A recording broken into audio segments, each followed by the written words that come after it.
Washington Journal continues. Darrell Issa, Representative Darrell Issa, represents California's 49th District and is also the ranking Republican on the House Oversight Committee. The committee late on Friday agreed to issue subpoenas to Countrywide and other firms and begin an investigation into mortgage lenders. I want to start, though, before that, backtrack a little bit to an incident in the committee last week, I believe, that was posted on YouTube. I want you to have a look at it and find out why what was going on here. Take a look at this. We're just asking you whether you had a conversation. And the answer is not acceptable to say, I've had conversations with the president and others on a routine basis, and I'm not going to tell you whether I had a conversation on these subjects. What else do you talk to them about? As I said, I have routine conversations on a wide range of topics. In those routine conversations, did you talk about on a wide the ozone range of topics? Mr. Chairman, I must insist that we go to regular order. Gentlemen, is not in order at this time. Mr. Chairman, did you have a conversation? Mr. Chairman, the rules of the House. Mr. Chairman, the rules of the House call for an alternating 5 minutes. Will cease. On what time does the chairman speak? Point of order, Mr. Chairman. On what time does the chairman speak and ask these questions? The chair has a prerogative to pursue, for the record, a clarification. Mr. Chairman, where in the rules is that stated? Could I see a copy of the rules that allow for this said? The rules of the House, Mr. Chairman. We will furnish you with a copy. Mr. Chairman, there are multiple members that could yield you time. I would ask that you... I will have you physically removed from this meeting if you don't stop. Well, that wasn't the exact clip we wanted to show you, but that goes back to last May of 2008. You and then Chairman Henry Waxman threatening to remove you from the committee. Did he actually do that? Or? Well, he couldn't. He was out of order. It wasn't me. He was the one that was just making up time to ask a series of questions after his had expired. But, you know, it's kind of good for you to play that golden oldie, realizing it was a mistake in what you'd intended to play.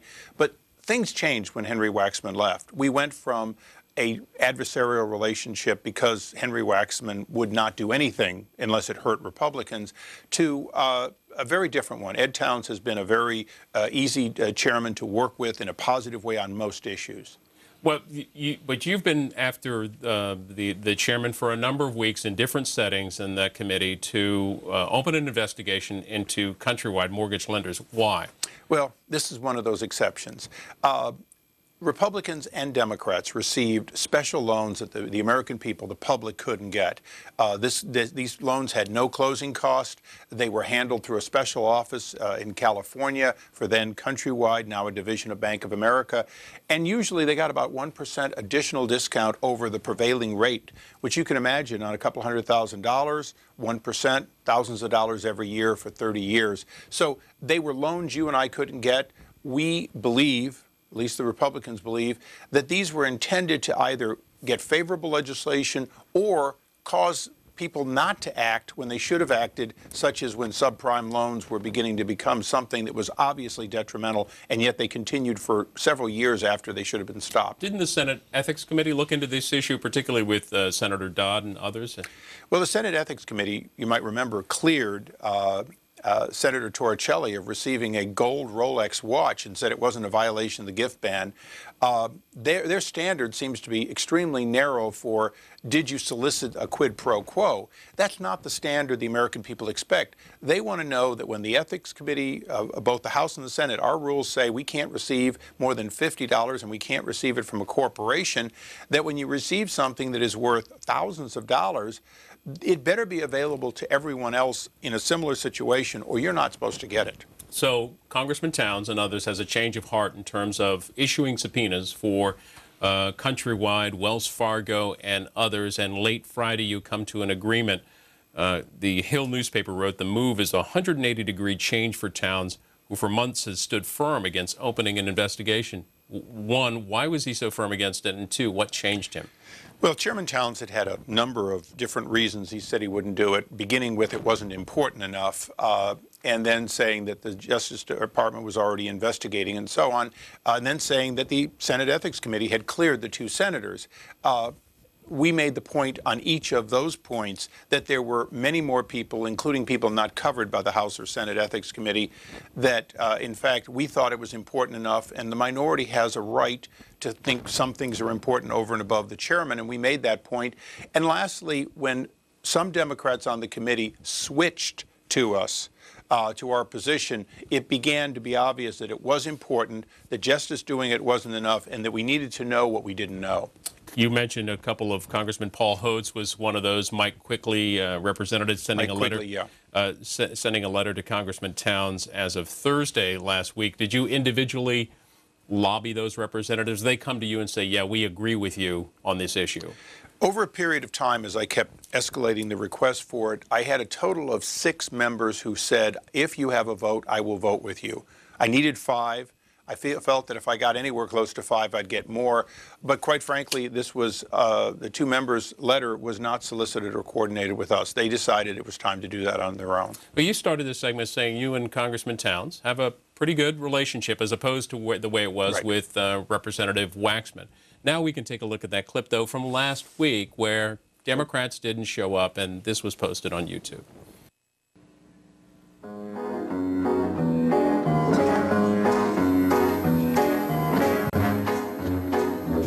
Thank you, Mr. Burton. I think we now have a quorum. Yeah, you please do. I believe we have a quorum, at least on the Republican side. What you say?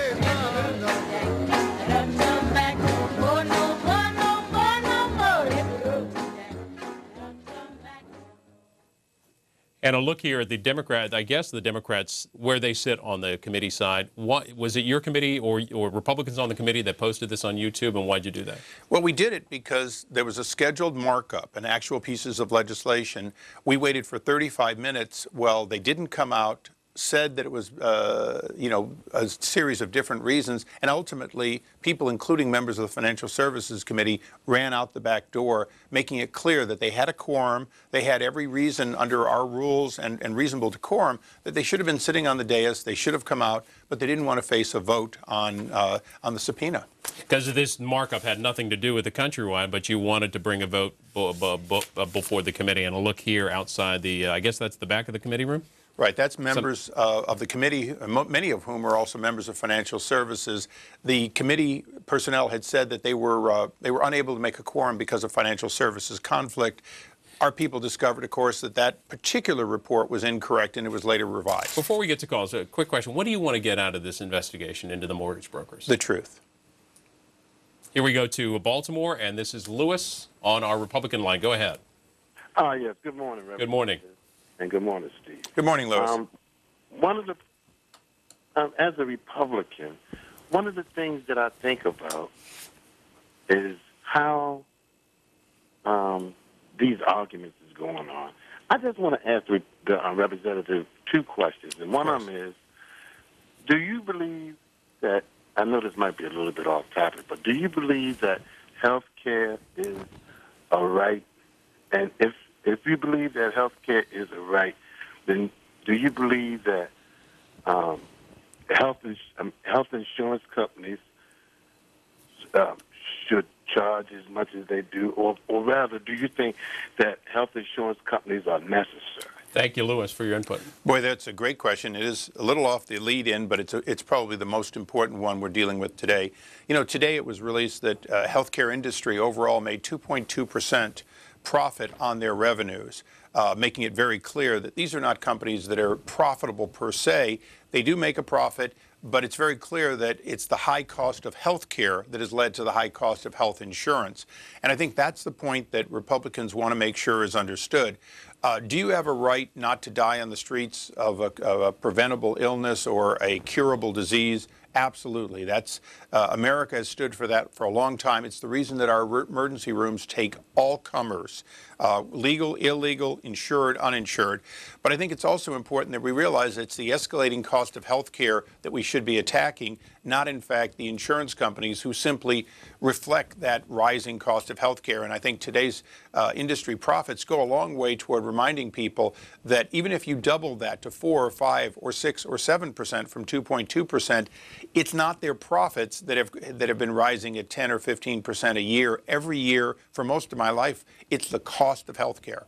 Here is Danbury, Connecticut. Richard's on our independent line. Hi there. Oh, good morning. Good morning, CSPAN.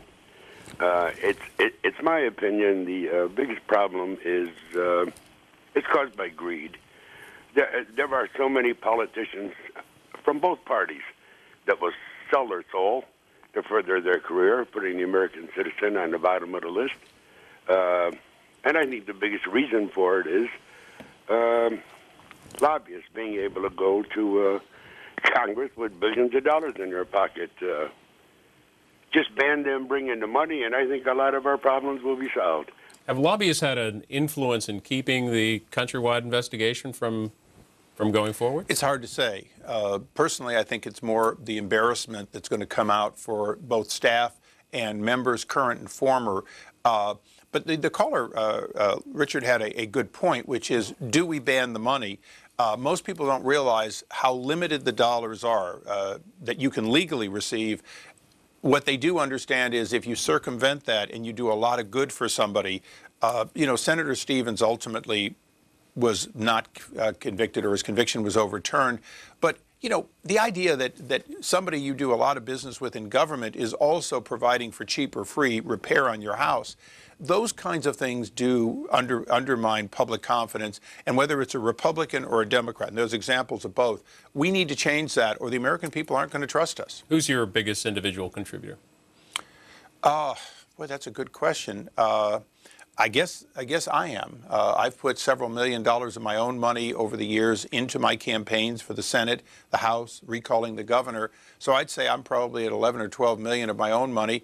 After that, there's probably somebody that's given me 20 or 30,000 over 10 elections. Echoing some of your comments about the Countrywide investigation, the Politico's Jake Sherman wrote Friday, the House subpoena opens up a new can of worms for lawmakers. 435 members of Congress and their staffers, along with Freddie and Fannie officials and a slew of local and state officials, a group that has not been the focus of previous congressional efforts on Countrywide, could be under a microscope.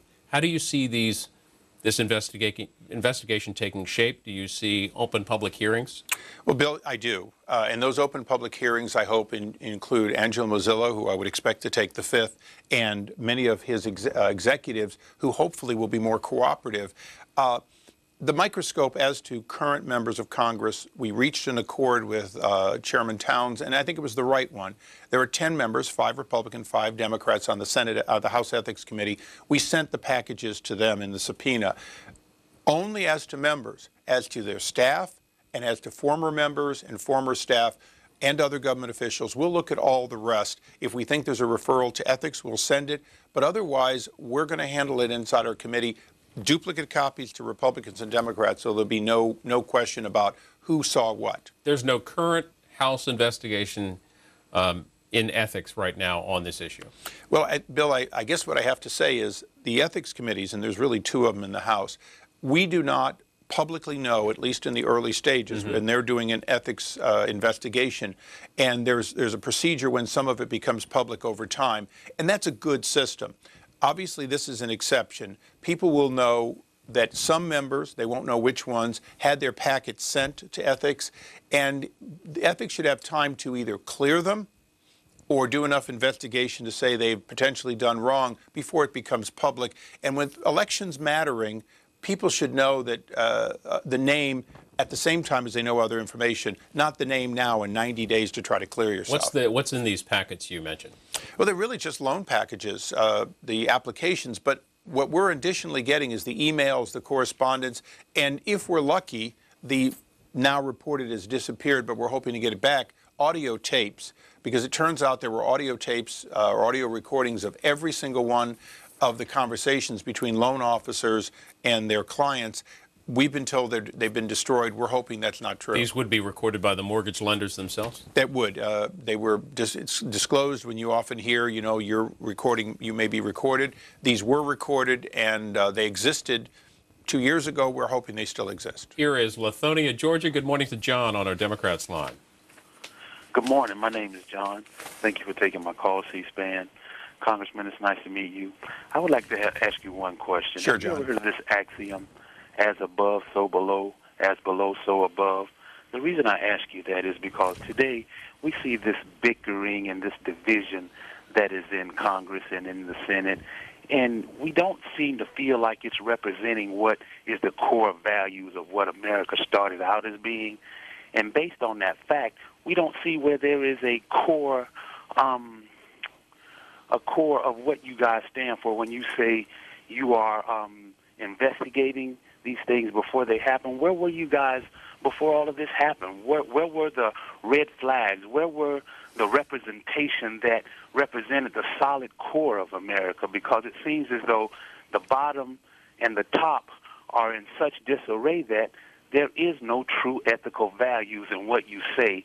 John, thanks for the input. We'll John, your question is excellent, and that's what our investigation's about, is could these VIP loans have led to people on the committee, primarily financial services, but perhaps others, either members of Congress or their staffs, could these loans have distorted what they should have been doing?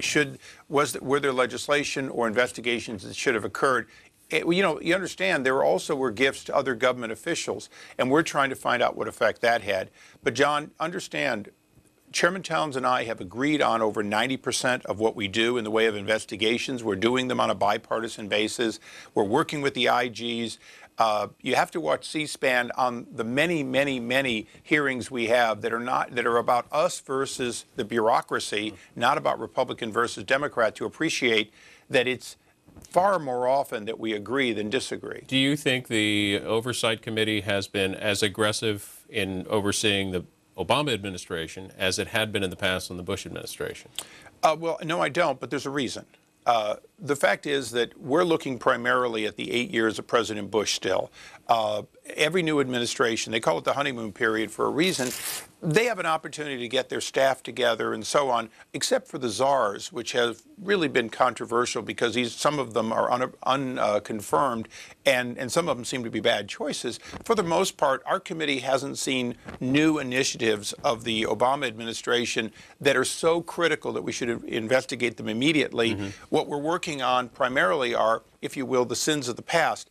You know, a lot of what the Oversight Committee does, we don't make legislation. If financial services makes legislation, we see it after it fails or succeeds. And that's probably why we have the broadest jurisdiction in the Congress, is so that we can look at things after the fact, so somewhat forensically. And it's a good thing. I love being on the committee. Chairman Towns and I get along well because we tend to look and say, where did government make a mistake and can we change it the next time? Here is Tucson, Arizona. Good morning to Dick on our Republican line. Hi there. Good morning, Representative. Morning, congratulations to you. You're one of the few members of Congress that I've observed that have done what the average U.S. citizen wants to have done.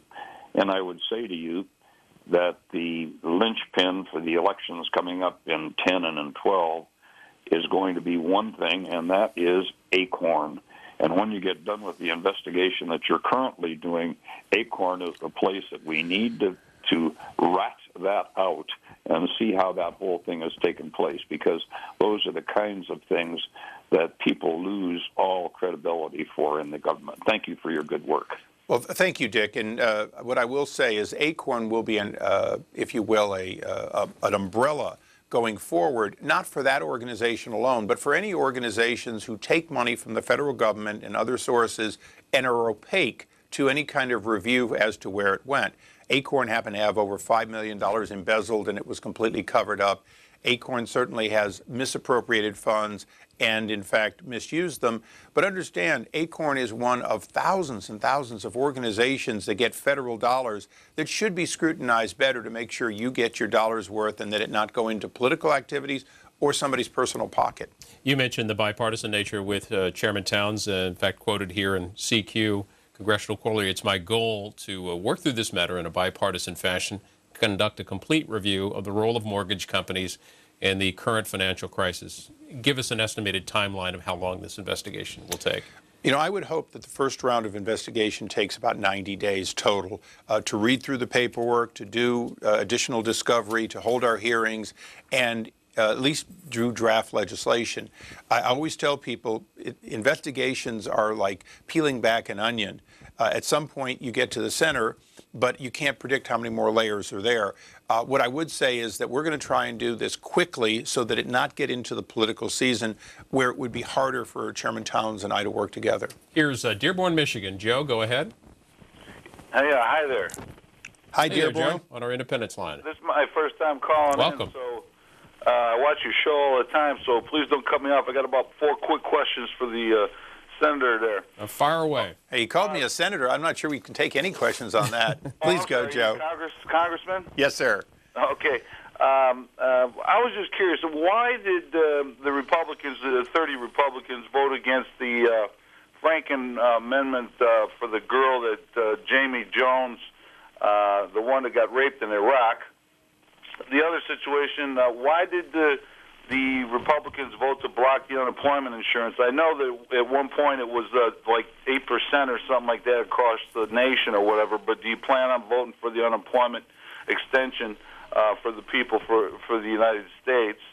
And where was the oversight committee during Bush's war crimes when he went into Iraq and destroyed that country? Even though we came out with some sort of a semblance of a democracy there. Joe, lots there to answer. Yeah. Go ahead. Okay. The first question, I don't know. The second question, the unemployment extensions are controversial because there are many ways to pay for them. We think the logical way is with existing funds that are unspent in stimulus or in TARP and not new spending. And we think it should be a clean bill. Meaning, if you're going to extend, if I happen to be in California with 14+% unemployment, right, I qualify. Well, in fact, if you're one of the 4, 5, 6% in some other area, 8%, not in that high unemployment state, you're still unemployed. So when you look at the national market, should you really say that somebody shouldn't be covered for an extension just because they're in a state that isn't quite that bad? Because it still may. You know, I'll give you an example. If you're an auto worker in California, we're closing our Toyota GM plant. You'll get extended unemployment. But what if you're an auto worker in another state? You may not. And so that makes very little sense. Isn't there a Senate version that's going to push for all 50 states? Our goal is to work. Sometimes you vote no to get an eventual yes. No, it wasn't acceptable the way it is. Yes, we'd like to have a clean extension and one that encourages people to go to work, but treats people equally in all 50 states. The last question of why didn't we investigate the president going into Iraq? I might remind people that there was a huge bipartisan vote to support the president's decision with Saddam all those years back. So why don't we investigate how we were misled? We've done some of that. Why don't we investigate whether Congress should be more reserved in what it grants a president in the future? Should we allow a president to have war powers and then not actually give him specific permission? I think the vote that was made all those years ago was a good example where we should have said to the president, you have the right to go, but you have an obligation to come back to us for a final vote before you go. We didn't do that. That's probably the lesson learned from that vote. Are there still issues in Iraq in terms that would demand action by the Oversight Committee, contractors, spending, whatever? Bill, you make a good point. Iraqi reconstruction, including an incredibly expensive embassy in which several people were electrocuted because of defects in their design, is a good example where our committee continues to have oversight because all contracting in general and all federal employees fall under our committee. This is Lawrenceville, New Jersey. Good morning to Joe, Democratic caller. Good morning. Morning. I'd like to inquire about the profit being made by the insurance companies for health insurance. You stated that it was 2%. 2.2%. It was released today. That's an industry average for health care insurance companies. That's just for profit. It's not including all their paperwork. And can you compare that to the VA or Medicare? Well, I mean, Medicare, for example, has a 3%, if you will, surcharge that it uses for administration. It also has, by the IG's own statements, the largest amount of fraud and waste of any government program, period. More than 10% of what it pays out are for procedures that are either medically not necessary or were never done. We have a problem in Medicare that goes beyond that, though, and I think Medicare is a good example. Medicare arbitrarily says we'll pay, they name a figure, but it's 70 to 80% for each procedure of what the private sector insurance companies are paying. That creates a situation in which a hospital, and you talk to any doctor, any hospital administrator, it causes cost shifting onto the rest of us. So Medicare is a good example where it's costing a lot, it's rising at more than 10% a year, and it has large fraud and waste. And, by the way, it doesn't have a real solution for how to lower the cost of health care, just the opposite. It simply crams down the payment and says, you know what, we're the exclusive provider to seniors, so you'll take it or leave it. It is a broken system, and if you think about it, President Obama's solution, at least H.R. 3200 and the Senate companion, they're talking about taking $500 billion away from our seniors as part of the solution, not actually how do you reduce the cost of health care for our seniors. So it's a good example of exactly what the private sector is not that much better on, but we can show problems in Medicare that should be fixed. You mentioned to me prior to coming on that you've met with your constituents a number of times, and what are they saying to you about health care? What do they want?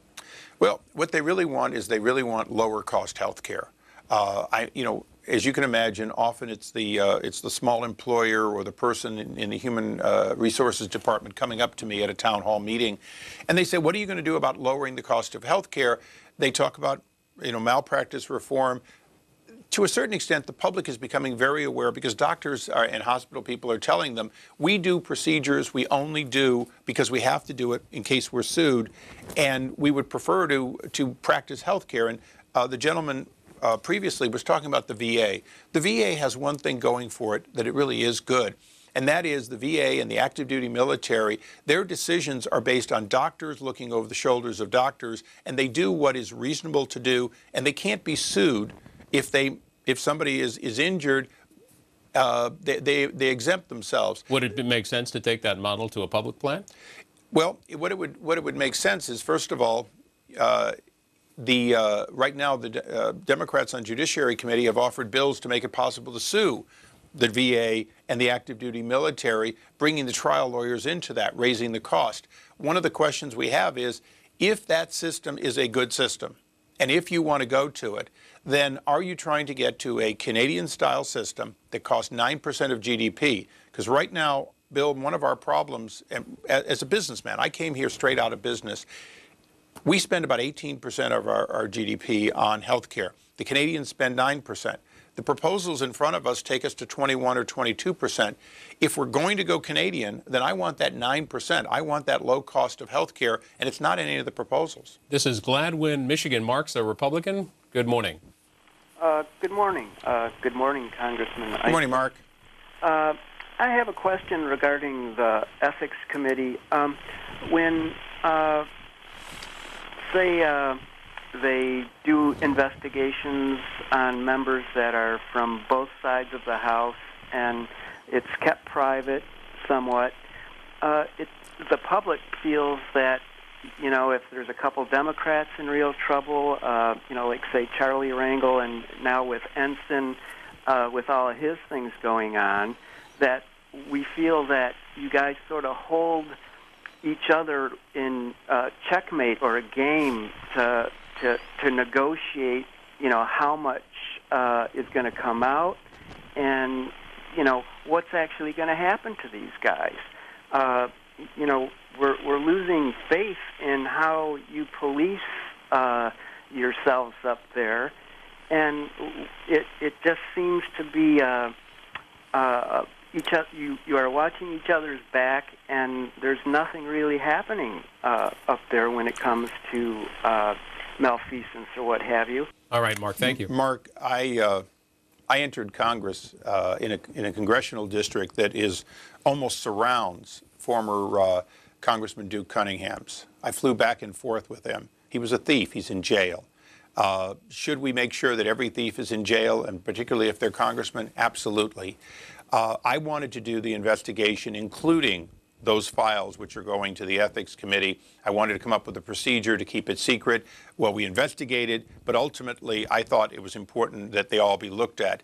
Compromise in Congress includes taking the parts you can get today, particularly when it's 99% of what Countrywide wanted to do, including the emails about why they may have been going after a congressman, the emails about what they intended to get by helping a congressman. As a matter of fact, what we're looking for is emails that talk about congressmen they may not even have gotten, because the conspiracy may be the ones who said no. Would I like to make sure that the Ethics Committee does its job? Yes. Can over the next 60 to 90 days, I spend more time looking at 97% of the paperwork, and then we'll go back and revisit the 3 if ethics doesn't do their job? Absolutely. But I also will tell you There are 5 Republicans on that committee. Those Republicans were chosen by we, the Republicans, because we wanted them to be ruthless and we wanted them to be our most unreproachable members when it came to any question of their ethics. We did our best. I think it'll work out better than it did in the Senate, but it remains to be seen. The Wall Street Journal editorial writers have a piece today. The Countrywide files a revolt forces Ed Towns to subpoena Friends of Angelo documents. Is that what it felt like? Well, I think to Chairman Towns, it probably did feel that way. I think for the Democrats who said, some freshmen, some others, that this was an example of draining the swamp. You can't drain the swamp if you don't go to where you think the swamp is.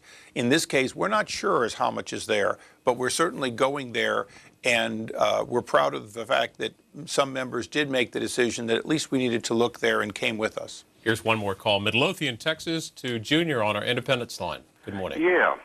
Yes. Can you hear me? Yes, we can, Junior. Good morning. Okay. Yeah, I have a complaint about the government in whole. Both parties are about the same, Democrat or Republican, the same. You're one of the biggest frauds, number one. Why do you think our economy is down? I'll give you an answer. Both parties want cheaper labor and the illegals.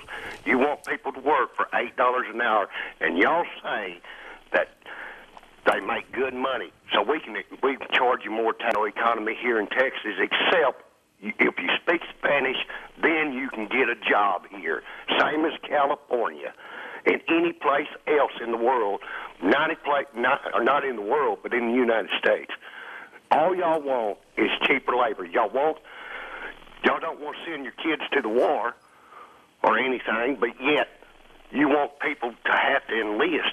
We will get a response, Junior. Thank you. Junior has a lot of questions. I'll try to do a couple of them. First of all, the E-Verify program, which Republicans pushed for, would allow employers and the government to know who is legally here and who's not, because it is an issue where we've got to be able to make sure that Junior is not competing against somebody who legally shouldn't be here. Because, you know, someone who's illegal is more likely to take an $8 job than an immigrant who is legal, who wants that same high-paying job that the American wants, the Native American or American citizen wants. That's something we should all agree on.